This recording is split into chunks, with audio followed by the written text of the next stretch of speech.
Chers abonnés de L2A TV, bonsoir et bienvenue à ce 19h. À la une, ce soir, on note préparatif des Koburu Fashion Days à Parakou. Les petits plats se mettent déjà dans les grands. À cet effet, les artistes plasticiens du Borgou étaient cette semaine à l'espace culturel loin des Pères de la ville.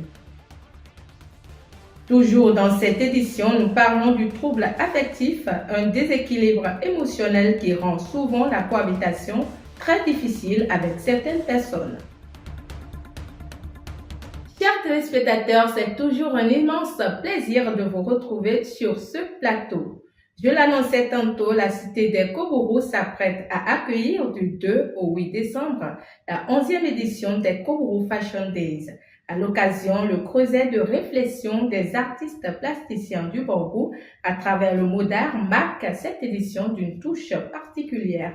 Jonas Obosu et Adamotini nous plongent dans le travail fait par ceux-ci à l'espace culturel Wendekwe de la ville.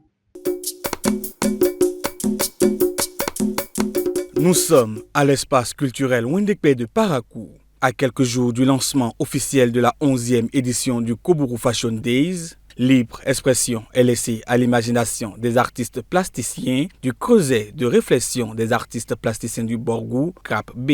Des coups de pinceau et les esplanades intérieures et extérieures se métamorphosent aux couleurs des graffitis à travers le mot d'art. Eux autres, ils utilisent le pinceau, la peinture pour dessiner des formes, pour donner vie à des formes qui contribuent à apporter encore une autre expérience au spectateur, à celui qui vient sur ce festival de mode identitaire-là. Et donc, c'est le bien fondé de ça et c'est pourquoi depuis 2 ans, Krabby et puis Wendekwe donc se donnent la main pour orchestrer cette audace-là. Audace et surtout passion pour l'art. 2 mots qui motivent le CRAP B à apporter sa touche particulière à l'expérience réservée au public à l'occasion du Koburu Fashion Days, premier festival de mode identitaire dans le Septentrion. Nous avons décidé de décorer le centre Wendekwe par des fresques murales parce qu'on s'est dit, pour les artistes, comme on est des artistes, pourquoi pas parler avec nos pinceaux pour exprimer aussi le mode identitaire, nos émotions à travers nos pinceaux sur les murs. Dans le Septentrion, Krabby est une association d'artistes plasticiens sérieux qui ont une démarche pour avancer, pour aller plus loin.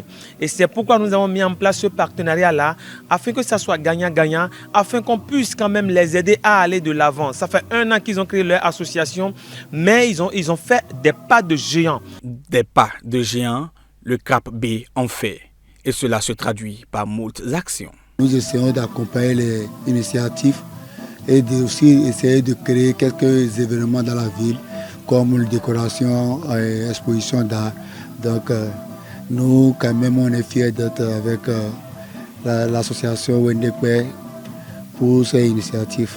Passion, abnégation, professionnalisme, autant de mots qui définissent le CRAP B qui mérite l'attention de tous. C'est le lieu pour moi d'inviter toute personne capable de pouvoir les accompagner à ne point hésiter parce qu'ils ont fait du chemin, ils ont fait les preuves, ils ont de l'expérience.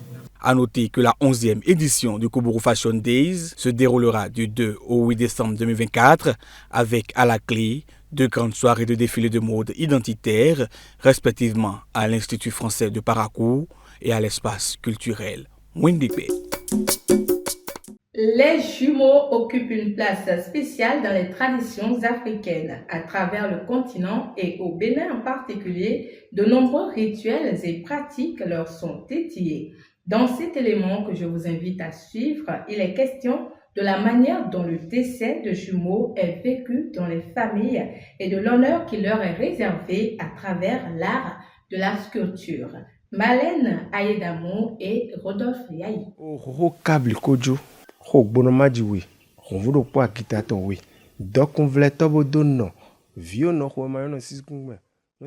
Ce sont autant de chants, de louanges et de panégyriques adressés aux jumeaux, encore appelés Roro en langue fondée, pour faire leur éloge dans la culture béninoise. Classés en de différentes catégories de personnes, ces jumeaux sont source de bonheur dans les familles où ils naissent. Il y a des jumeaux, on a vu, il y a des jumeaux qu'on accouche 2.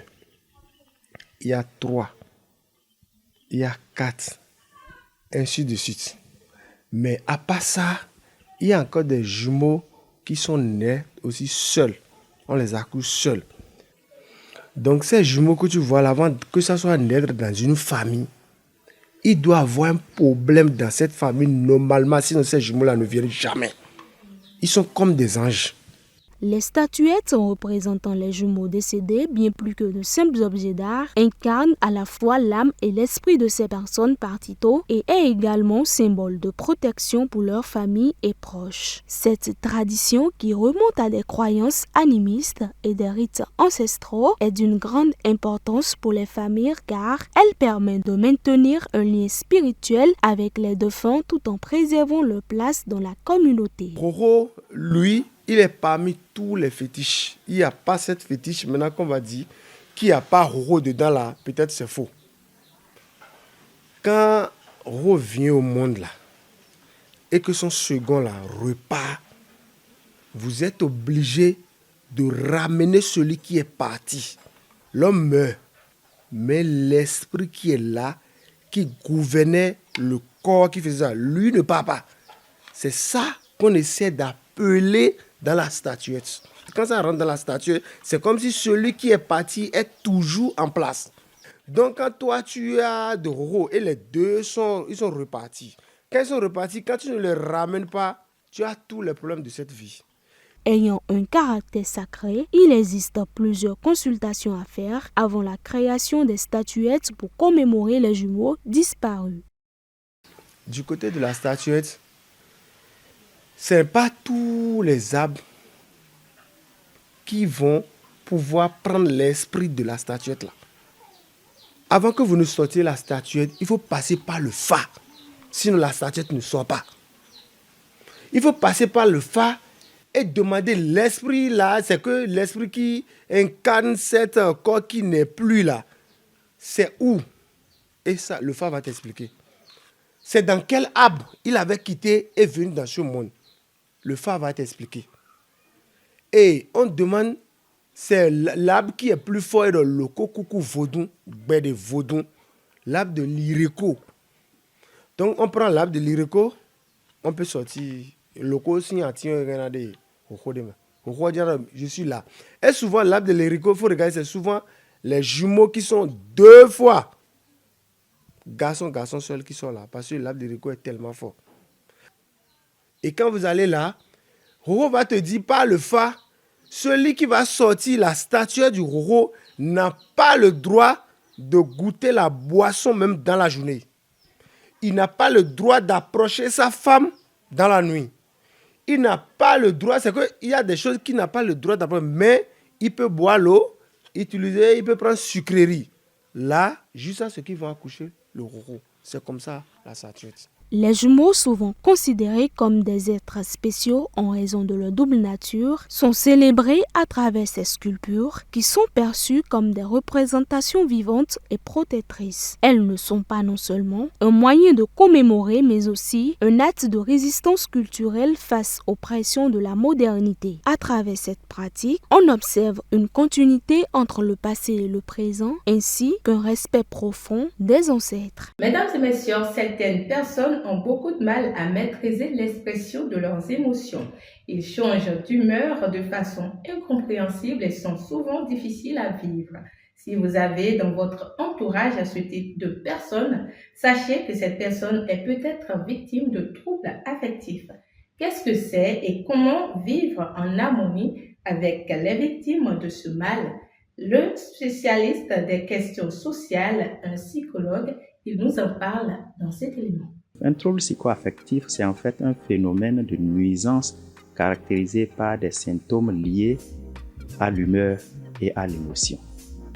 Donc, c'est la manière dont la personne exprime ses émotions et l'intensité avec laquelle l'humeur d'une personne change. Les troubles psychoaffectifs seront généralement liés à 3 choses.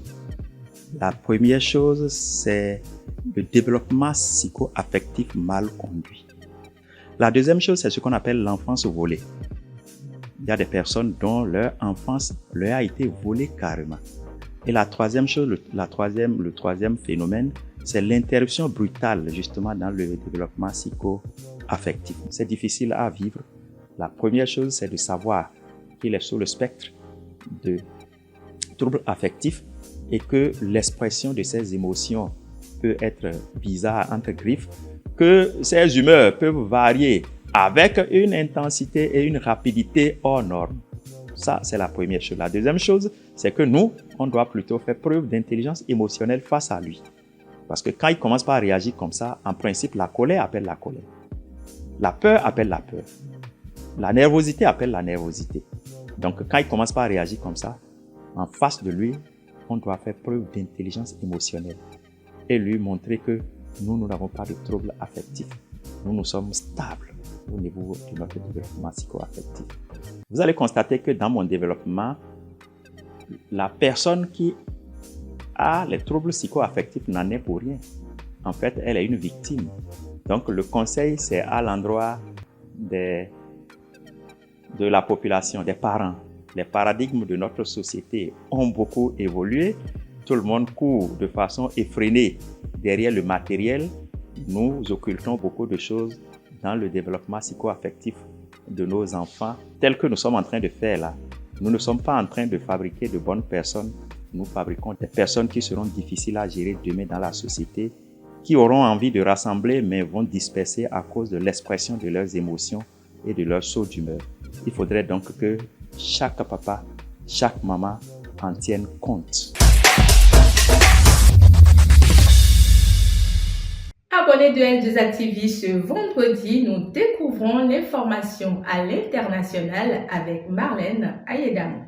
Cette semaine, parlons limogeage du Premier ministre malien Maïga. La junte au pouvoir au Mali a nommé ce jeudi 21 novembre 2024 un militaire, le général Abdoulaye Maïga, au poste de Premier ministre en remplacement du civil, limogé la veille après avoir critiqué le régime, a-t-elle annoncé sur la télévision d'État. Maïga avait été nommé à son poste par les militaires en 2021 à la suite d'un second coup d'État.